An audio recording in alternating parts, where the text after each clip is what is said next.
California's intense weather at the start of 2023 has led to a number of changes in the state's climate, notably filling up usually dry lakes with the plentiful rainwater that fell over recent months.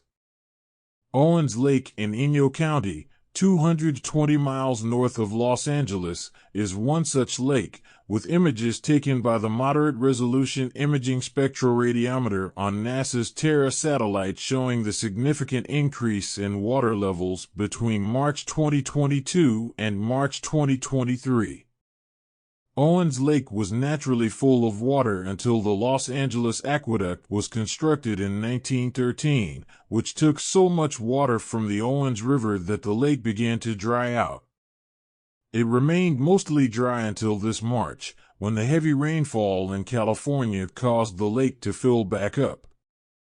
This also marks the first time that the Los Angeles Aqueduct was breached by extreme weather, the Los Angeles Times reported. The atmospheric river that hit California on March 9th to 10th resulted in between 5 and 13 inches of rain falling in central California, which filled the Los Angeles Aqueduct to such a degree that it burst its limits at Pleasant Valley Dam, flowing into the Owens River at a rate of 1,000 cubic feet per second, according to the Los Angeles Times. The entire state has found itself being rehydrated, with large portions of California that were under intense drought conditions mere months ago now being completely drought-free. Data from the U.S. Drought Monitor as of March 28 showed that 55.3% of the state is free of drought entirely, a large jump from the 44.7% recorded on March 14, and the 26.8% on March 7. Additionally, only 1.95% of the state is under severe drought, having dropped from 19% on March 7 and 8.49% on March 14. Only 6 months ago, on September 27, 2022, 53% of California was under severe drought, 24.32% was under extreme drought, and 57% was in the highest classification of exceptional drought. When people ask if California is getting wetter or drier, the answer is both. Rising temperatures in California dry out our landscapes, leading to longer droughts and more severe fire seasons, Tom Corringham, a research economist at Scripps Institution of Oceanography at UC San Diego, previously told.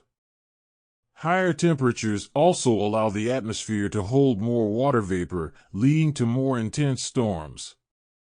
This has been described as hydroclimate whiplash or weather on steroids. For Owens Lake in particular, this is an especially good thing, as the dry bed of the lake is considered to be the largest single source of dust pollution in the entire U.S. The exposed lake bed, which has been dried since around 1930, releases dust into the wind that contains carcinogens, such as cadmium, nickel, and arsenic. According to a 2007 risk assessment report of the lake's dust, the lake emits 80,000 tons each year, and has 130 times the standard 24-hour concentrations of dust in the air, threatening the 40,000 residents within range of the dust. The emitted airborne particulate is small enough to travel great distances and can cause significant ecological and human health effects, including serious respiratory ailments, the report stated. The Los Angeles Department of Water and Power was required in the early 2000s to reestablish a small flow from the river into the lake to minimize the dryness of the lakebed, and as of 2022, the dust problem was 99.4% contained, according to the LADWP. Regardless, this recent influx of water will further help to reduce the lake's dust problem. Owens Lake isn't the only dried-up water body being refilled by recent weather. Lopez Lake in San Luis Obispo County and Tulare Lake in the southern San Joaquin Valley have both seen huge rises in their water levels in recent months. The recent record-breaking snowpack in the Sierra Nevadas will bring even more water to California's lowlands as temperatures continue to rise in the spring and summer, which will refill dried lakes and reservoirs, but may lead to more flooding. Timing also matters. All the rain at once means that much of it will run off into the ocean instead of filling California's reservoirs, Jacob Peterson Perlman, a water resources geography expert and assistant professor at East Carolina University, previously told. However, this year's rainfall alone will not be enough to entirely cure the state of its ongoing megadrought, which has plagued California since around 2000.